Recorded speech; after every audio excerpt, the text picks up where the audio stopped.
পরের চিঠিতে আসি। গোপা বন্দ্যোপাধ্যায়, বেতাইতলা, হাওড়া থেকে লিখছেন এবারের চিঠিটি।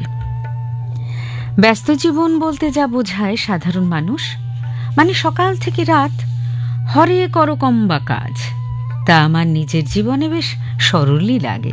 কারণ আজকাল আমার নিজেকে মানুষ, রোবট ছাড়া আর কিছুই মনে হয় না। সংসারে আবাল ও বৃদ্ধ বনিতা সবার স্বাভাবিক চাহিদা পূরণ করার পাশাপাশি তাদের মানসিক আবেগ উচ্ছ্বাস বুঝেও আমায় চলতে হয়। তাই নিজের জন্য ভাবার সুযোগ কখনো পেলেও প্রত্যাখ্যান করি। মনে হয় সেই সময়টাতেও যদি কিছু প্রয়োজন মেটানো হতো, যদি একটু বাকি থাকা কাজ মেটে।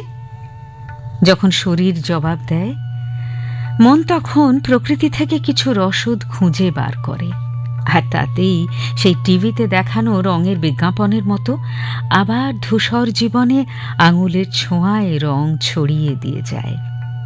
কেউ যেন ঠিকই বলেছে, আমরা যাই করি না কেন, যতই উন্নীত হই না কেন, প্রকৃতির কোলটুকুই যেন শান্তির সবচেয়ে বড় আধার।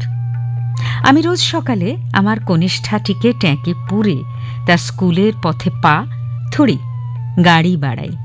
এই পথটুকু আমার 16 আনা বিশ্রামের এক অখণ্ড অবসর। দ্বিতীয় হুগলি সেতু রোজ পেরোতে হয়। কন্যার ঘুম ছাড়ানোর জন্য স্কুলের প্রেয়ারটি চালিয়ে চোখ বুজে মিনিট কয়েক।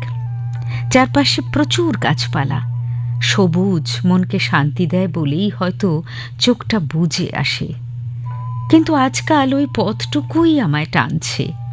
রোজ ওই গঙ্গার তলায় 46 সেকেন্ড মানুষ যেমন উদ্গ্রীব থাকে জলের তলার না দেখা রোমাঞ্চ অনুভব করার জন্য, ঠিক তেমনি 19 সেকেন্ড আমার মধ্যে এক অদ্ভুত আগুন ছড়িয়ে যায় ব্রিজের দুপাশের লাল পলাশ গাছগুলো দেখে। আগুন ঝরানো তীব্র সুখের আহ্বান মুহূর্তে মনকে রাঙিয়ে দেয়। ছাই চাপা উদ্যমটা ধিকি ধিকি করে জ্বালিয়ে দেয়। লাল, শুধু লাল।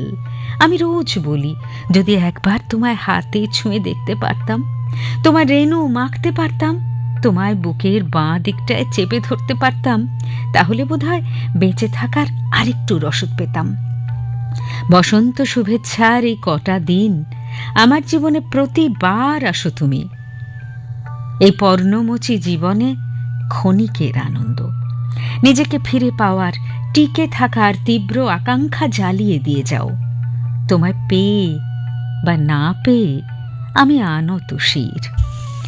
গোপা বন্দ্যোপাধ্যায় আপনার লেখা পড়ছিলাম। আপনি থাকেন বেতাইতলা, হাওড়ায়।